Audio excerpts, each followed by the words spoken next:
Welcome back to my virtual campfire. In this two-part special episode with my co-host Alder Sherwood, Alder and I met up in Topanga, California in August of 2024 to meet with Darryl Anka. You're still on the fastest route. So where are we going? So we are driving in the Topanga Hills in California, and we are on our way to interview Darryl Anka, aka Bashar. This is kind of a dream interview, especially for Alder. And yeah, we're just really excited. This is a special place that we're going to. Darryl Anka has been channeling an ET named Bashar for 40 years. He sits down with us and discusses his process for channeling, things that Bashar says, and even a prediction. So I'm really excited to share this two-part series with you. I hope you enjoy it, and peace.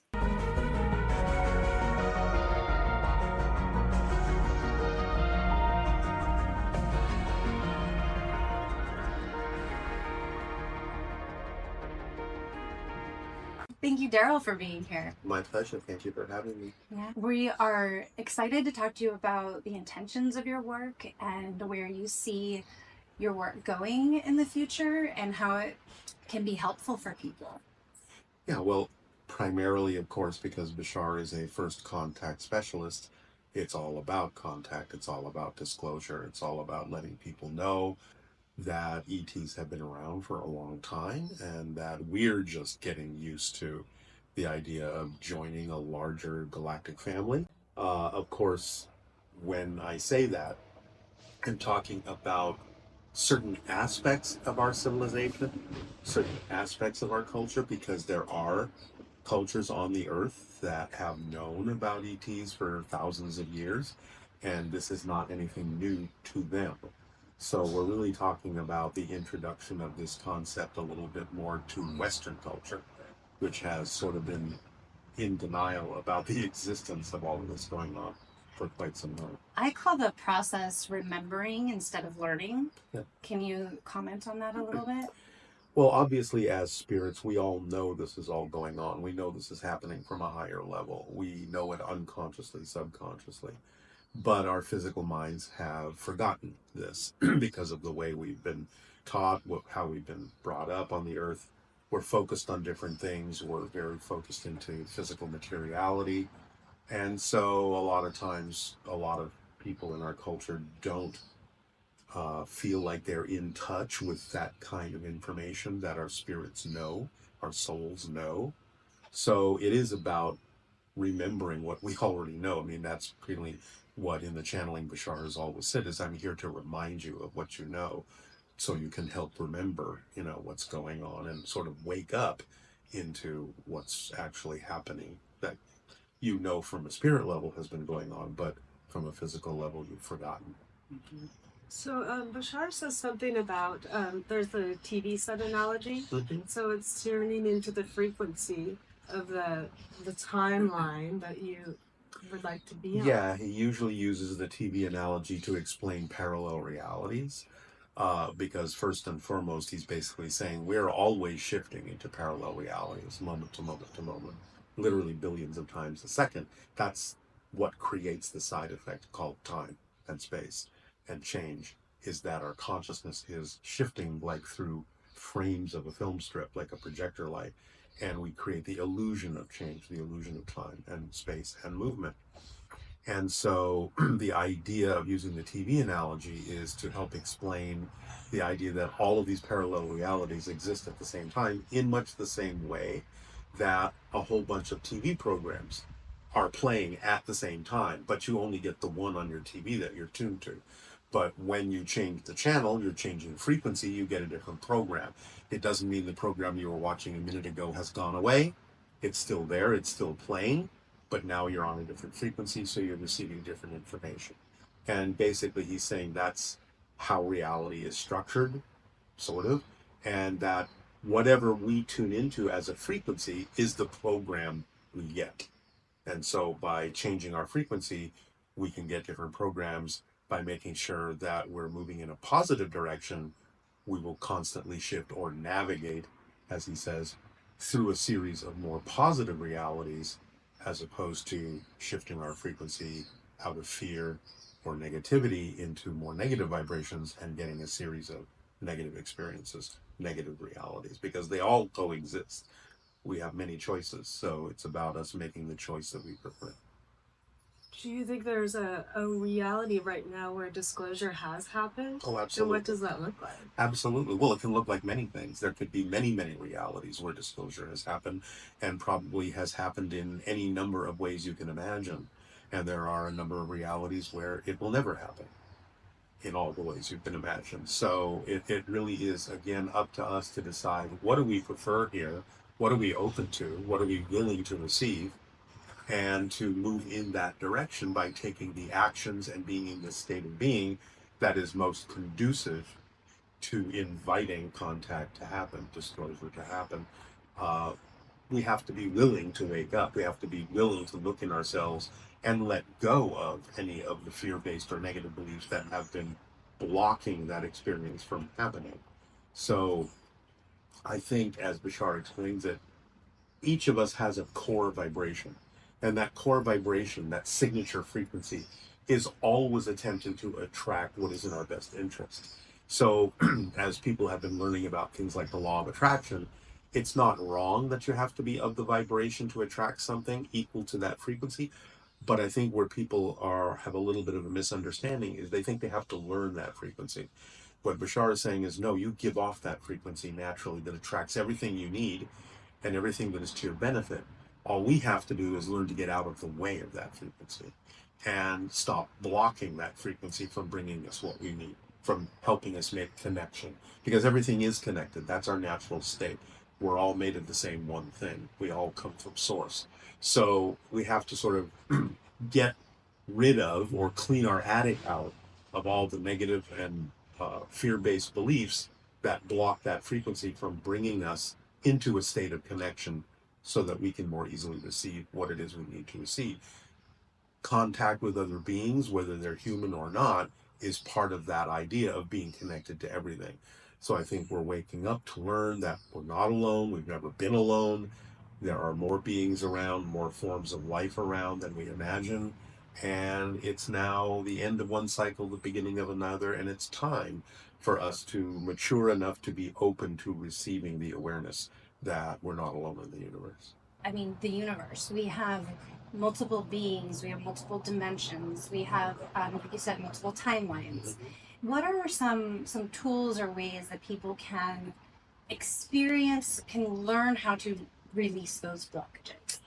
Well, the basic technique that Bashar usually offers in the channeling is what he refers to as the formula, which is a 5-step process, basically, that he says is a distillation of how we create our reality already. But by understanding it as an instruction manual and those 5 steps, we are allowed to be more conscious of how we do that. And just by following that formula, like following an instruction manual, everything literally starts falling into place, because now we're creating our reality experience more consciously, with more awareness and of a certain state of being, a more positive vibration. So the 5 steps in a nutshell are basically to act on whatever contains more excitement, more passion, more curiosity, more attractiveness, more love, to do it and take it as far as we can until we can take it no further, until the excitement wanes, but to make sure we're not the one dampening the excitement. So getting in touch with ourselves about what we believe. Step 3 is to act on our excitement with absolutely no insistence or assumption as to what the outcome is supposed to look like, because the truth is we really don't know what the ideal outcome needs to look like. We can sometimes guess, but more often than not, we don't know what it really needs to look like that serves us the best. Step 4 is to remain in a positive state no matter what happens, because anything can serve double duty, and we can get a benefit out of anything, even if it began negatively. If we stay in a positive state, we can still use it to our benefit and learn a lesson from it and move in a positive direction. So step 4, staying in a positive state, is crucial. Step 5 is to constantly examine ourselves with honest self-investigation and to find the negative and fear-based beliefs we may have grown up with, to realize that they have nothing to do with the vibration of our true self, to let them go and to clear the way for more positive experiences to come in. So those 5 steps allow certain effects to start happening in our lives automatically. More synchronicity in a positive way starts being experienced. We feel more effortless in the things that we do and the actions that we take. It becomes the driving engine that gives us the energy to move through life and be excited about getting up in the morning and doing something, right? It's the path of connection. It connects to all expressions of our excitement. It's the path of support, and it brings in whatever form of abundance is necessary, because money isn't the only form of abundance. As Bashar explains it, there are many other forms. It's also the reflective mirror that, when we're acting on our excitement, might bring to our attention any beliefs within us that are out of alignment with our true selves, out of alignment with that excitement. And finding out those things that are not our excitement is part of our excitement. Because once we know them, we're conscious of them, then we have something to work with and we can let them go and add the energy and momentum to our excitement. So it's a self-guiding, self-expanding, self-perpetuating principle. So just following the 5 steps I mentioned will allow all these things to automatically occur. It works for me. It works for a lot of people that have applied it in their lives.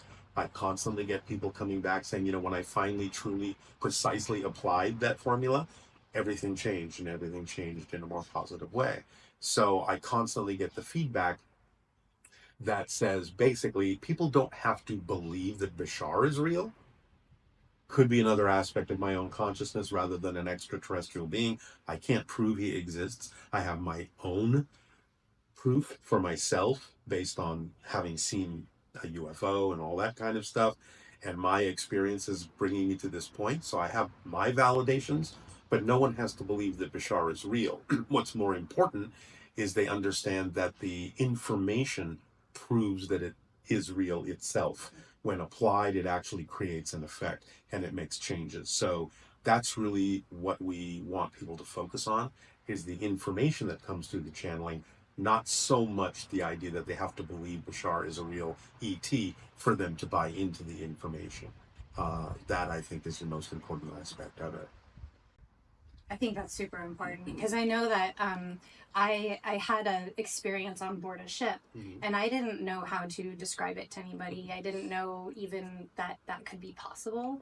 And so it took many, many years for someone to tell me what happened, like when I explained it. Right. And I always get these downloads. Now, I don't call them a being. I haven't named that being, but it's very familiar to me, and it's very real. And so when that happens and I really follow those things, you're right, the synchronicities, the like, just even being here right now, like, this lights us up. You know, we're so excited to talk to you and learn from you. Oh, thank you. Me too. Thank you for doing this. It's an opportunity to share information with other people as well. Yeah, so it's, so we really are truly following the things that you're saying and living it, and I can attest that it works. Yeah, it absolutely does. Yeah, otherwise I wouldn't keep doing it. Yeah. How long have you been doing this? I've been channeling for 40 years now. Yeah. But now I saw the UFO that started all this 50 years ago in 1973 on 2 occasions. So that's what started this whole process of me investigating what's this all about. Because, you always hear stories, oh yeah, there people see UFOs. But when you actually physically see something like that in broad daylight at close range, okay, what I've been told the world is not what the world is. There's something else going on here. So I really desperately needed to find out what was happening. And that's what led me to understanding other metaphysical concepts over time. And then eventually going into a channeling class 10 years after the sighting, because I didn't understand how channeling could be taught. I just thought it was something that automatically happened to people out of the blue, right? But then in the class under guided meditations, I got that telepathic hit from Bashar and his people. It's like, okay, we made this agreement. It's time to begin. If this is still something you want to do you want to do it? Right? Because in the class, I had validations that this was not just my imagination. There was something real happening. And eventually, I was asked to be a subject of a study of a woman that was getting a doctoral thesis between channeling and psychology.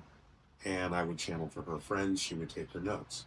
But word of mouth spread, and more people started showing up to those channelings.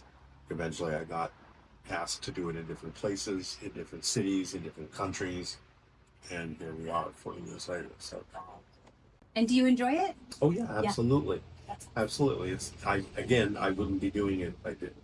It gives me a lot. The channeling state itself is extremely beneficial. It's a meditative state, but it's a very active meditative state for me.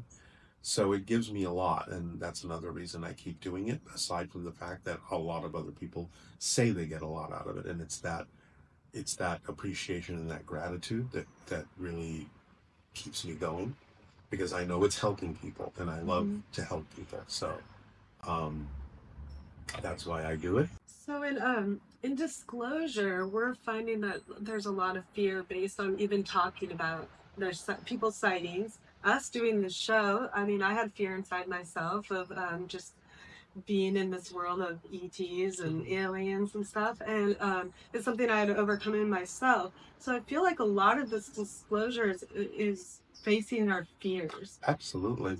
Absolutely. Well, that's what I said. You have to get the negative and fear-based beliefs out of the way so that what can happen can happen. Because there's a lot of positive things that can occur if you remove those obstacles. Um, but a lot of people have been sort of indoctrinated with fear-based stories about all of this stuff, and they don't really have a wide understanding of what encountering an ET would be like, or even, I mean, what we're all spirits, ETs or humans or, whatever. We all start on that level, on the non-physical level. So on that level, we're all the same. Of course, when we physicalize ourselves, when we have physical experiences, and we create physical personalities that have different belief systems and different perspectives, then we become a little bit more segregated, isolated, and separated in our belief systems. And it is a lot of negative belief systems that have perpetuated the idea of fear of the unknown, fear of the when we don't know it. But there's some physical reasons why that fear happens too. When human physical bodies are exposed to higher frequency vibrations, which many of the ETs observing Earth have, the human physiology reacts to that because it's a very similar frequency to the idea of spirit. And when we're exposed to that higher frequency, our physical mind, or at least our subconscious self, interprets that as being exposed to a situation where you're about to die. And you go into panic mode, you go into survival mode. And that's what creates a lot of the fear. That's what brings a lot of that to the surface, is fight or flight. I'm exposed to this energy. That means I'm in danger of being annihilated. I'm about to die, and I have to protect myself. And so you go into fear, and you have to do something to make sure you're not dying.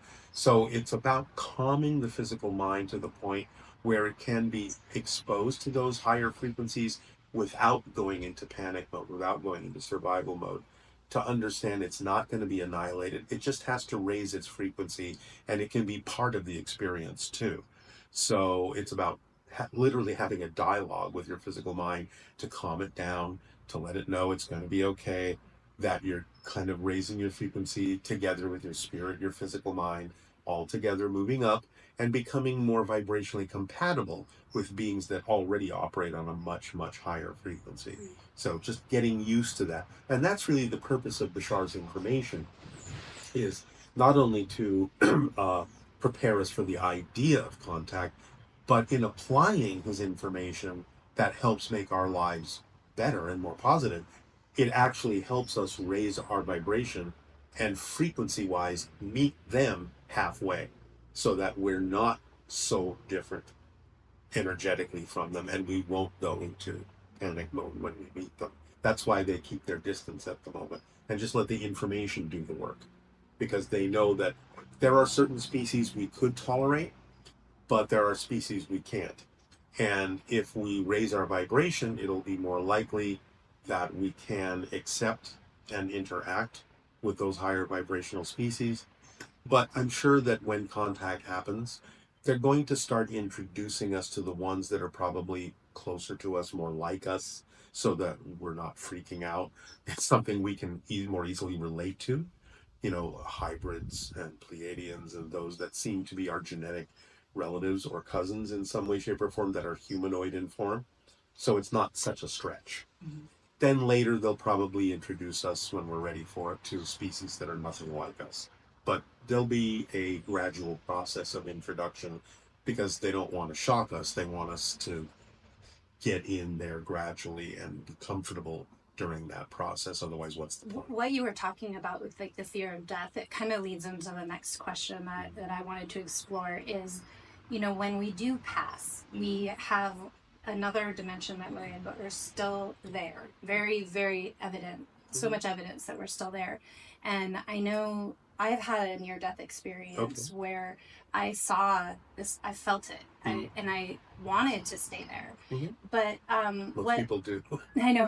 But what I really want to explore now that I'm back is to let, especially my children and the people close to me know that when I pass along, I will send you signs. I will still be communicating with you. Mm-hmm. And I feel like if we can get to a place where we realize that the afterlife is also associated with these other beings, we are in a different frequency, we can open ourselves up to this. So knowing that we're still going to have these relationships when we pass along to this next dimension. Can you talk about that interaction I mean, the relationship never ends. We have our soul families, and many of them incarnate with us. Many of them don't and become our guides, or at least someone we can kind of rely on for assistance when we need it. We're always interacting, whether we know it or not, in some way, shape, or form. And that's the interesting thing about the vibrational state that a lot of ETs do operate on, which is very similar to the state of spirit. So when people raise their vibration to get ready to interact with ETs, they usually also find themselves starting to be able to perceive spirit and other energy phenomena, because it all is kind of on the same level. So it really is an all-encompassing endeavor to really open us up to the idea of who we actually truly are, because we are really truly spirit first. It's as above, so below, not as below, so above. It starts there, and this is a projection. This is an after effect of the idea that we are spirits. So when we die, all we're doing is waking up into our true selves. Bashar's even compared it to the idea of waking up in the morning as a physical being, and maybe you had this super realistic dream and you go, wow, well, no matter how real that dream was, now that I'm awake, this is who I really am. But basically he's saying, when you die, it's kind of like that. You are waking up and go, wow, that seems so real, but this is who I really am. Mm-hmm. This is actually me waking up. And when I wake up as a physical being, part of me is actually going to sleep. So it's actually just the opposite. When we wake up into spirit, we're waking up. When we wake up in physical reality, we are partially sleeping, because it's a dream that our spirit is having. That's what physical reality is. This isn't actually a place unto itself. This is all happening within our consciousness. Bashar has recently described the idea as if you imagine that you are a sphere of energy, that's you as a soul. Because in its natural form, a spirit really does is perceived mostly as an orb of light. It can take different shapes, but that's sort of its natural shape, is just as an orb of light. It's an energy form. And if you imagine that energy form, that sphere, has certain frequencies and vibrations within it, like ripples in a pond. And when it wants to experience physical reality, it allows certain of those ripples, certain frequencies, to sort of mingle and coalesce in the center of the sphere. The sphere remains, doesn't go away, doesn't disappear, but vibrations within it focus into the center, and it creates almost like a little crystalline kernel in the middle, a seed. It is that seed that is our physical selves, and it's within the soul. It doesn't leave spirit reality. We never leave spirit reality. That's our natural state. We're there right now. But what we're experiencing as ourselves, as our physical personalities, is something that's happening at the center of our soul. So it's not so much that our bodies have a soul, it's that our souls have a body, right? And we're experiencing this concentrated focus we call physical reality, and reinforce it with the idea that we believe this is real, and therefore it feels real, it feels solid. But when we start softening that crystalline seed in the middle, then we start having these experiences that we call lucid dream. And when we expand a little more, we start having these experiences we call astral projection, out of body experiences.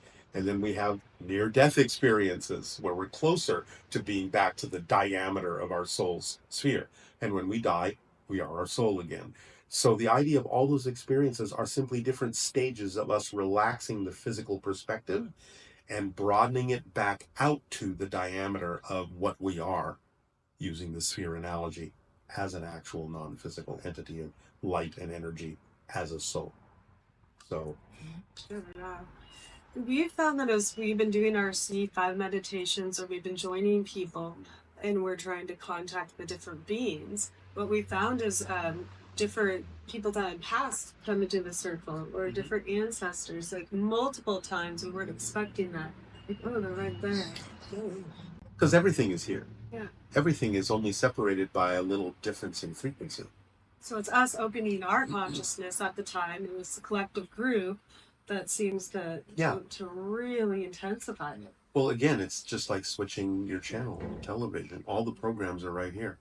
There are all spirit beings, all parallel realities are right here. We're just not tuned to it. But because this is now the age of exploring consciousness, we're broadening our bandwidth. We can start perceiving things we couldn't perceive before that have always been here. We can tap into parallel realities and have downloads and different kinds of experiences.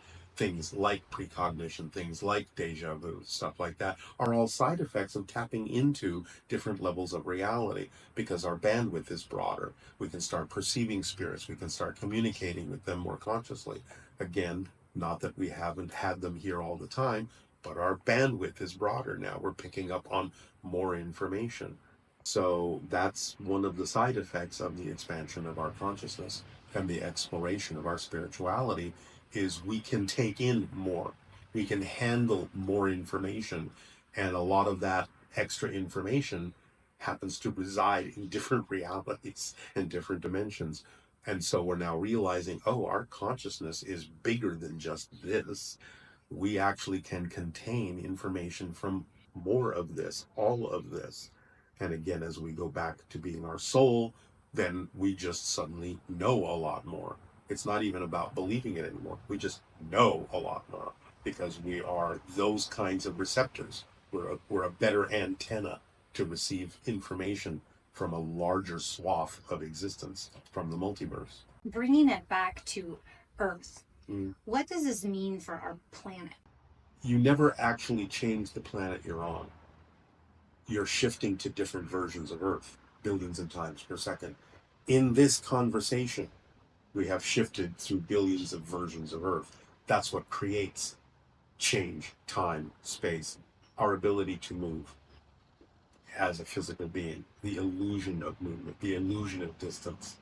So the Earth we were on moments ago is still there. We're not there anymore. So it's not so much that we're changing the Earth, even though it looks like the Earth is changing. It's that we're actually going to a different Earth that is already that way, over and over and over and over again. And it's already more like the changes we've made within ourselves. Positive, negative, neutral, whatever direction you go in. So what it means for the planet is that there are any number of parallel planets. And it's what it means for us is how we choose to navigate in the direction of the versions of Earth that already coexist, that are more in alignment with what we prefer to experience. That's our learning curve. That's our lessons. Does it make us more compatible with a more positive version of Earth that already exists? Does it make it more vibrational compatible with negative versions of Earth that already exist? Because everything already exists. Versions of Earth that are heaven on Earth, versions of Earth that are hell on Earth. So is my personal consciousness as I raise it, and then, her personal consciousness as she raises it. If I raise mine, I'm connecting with a version of her that's in another reality. How does the collective consciousness play into that? Or Yeah, that's a good question. The collective consciousness has a certain number of things it can agree can happen to anyone in that group that has agreed to play by those rules. But it also has a set of things that can be outside of those rules. Okay. And if someone decides to go outside of those rules and not play by those rules anymore, they're in a reality different enough that you never perceive them again. And they never perceive you again. So kind of like a collective is sort of a fuzzy area where there's people there not, or beings or whatever that kind of come in and out. Yeah, it's dependent on whether we have decided that the greater being that we are should have a version of ourselves in that reality, or whether that's simply not a lesson we need. So you can shift to a reality where there might be versions of people you know because their greater self has determined, yeah, I'm going to have a version of myself that's vibrationally compatible enough with you that we will still be able to be in touch with each other. And there may be realities where it's like, whatever happened to that person? I never saw them again for the rest of my life. I don't know what happened to them. Did they die? Did they just disappear? Where did they go? You know, doesn't really matter what the mechanism is. If you're not vibrationally compatible enough, you will never interact again. And there are people around us all the time that we are simply not vibrationally compatible with. They're in different realities. That's why there are parallel realities. You're not on their frequency. But they're here, but you're not on their frequency. Now, sometimes again, because our bandwidth is broadening, things can sort of slip in and out. We can start perceiving things, and that's where you get some of these stories where it's like, there was this person and I saw them one moment and then they turned the corner and they were gone, and they couldn't have run that fast. They were just not here anymore. So it may be that sometimes there are little slippages and we pass through another person's level of reality, sometimes without even knowing it, because our minds wander and we open up to something, and for a moment we're somewhere else and we see, you know, you've heard those stories where I went down the street and I saw this building and, you know, all that, and then I thought it was a really cool looking building, and then the next time I was driving with my friend and I said, oh, you got to see this building, and I went down the street and that building isn't there. Never was there. Happened to you, me. This is a really quick story. I was at the grocery store and I put an avocado, a bottle of wine, and eggs on the thing. And I looked in front of me and this woman had an avocado, the same bottle of wine, and eggs. And I looked at her and she was this old woman, this little old woman. She was like, kind of had like a shawl on. And then I looked up at the checker and I looked back and she had already paid and was off. And I asked the checker, I said, wait, did she have the same things I had? Like, and I thought, did I just see myself in the future? Don't know. You know, I don't know. But then the checker was really confused too. And we were both kind of just, what just happened? Yeah. Like, there are all so sorts of strange. reasons for things like that, all sorts of synchronous reasons that can happen. But I think the idea is to be open to all the possibilities, because you can't just necessarily, well, I mean, you know, yes, sometimes it happens just because synchronicities happen. Yeah. And sometimes it happens because we're forgetful. And sometimes it happens for a lot of other reasons, but sometimes it happens because parallel realities exist. So you just kind of have to look and sense, okay, what was the reason for it this time? Because it can be different on a case-by-case basis. Yeah. But we have to be open to all of them if we want to have at least those reasons included in our understanding of reality, instead of just shutting them out. It's like, nah, that's impossible. That could never happen. Of course it can happen. We just have to be broader in our description of what's possible that can happen. You know, but collective consciousness does play by certain rules that makes it a collective, right? So it's like saying, I'm going to play the game of chess. And I can use whatever kind of pieces I want. They can be made out of whatever material I want. The board can be made out of whatever material I want. I can use a different strategy than you're using to play the game of chess.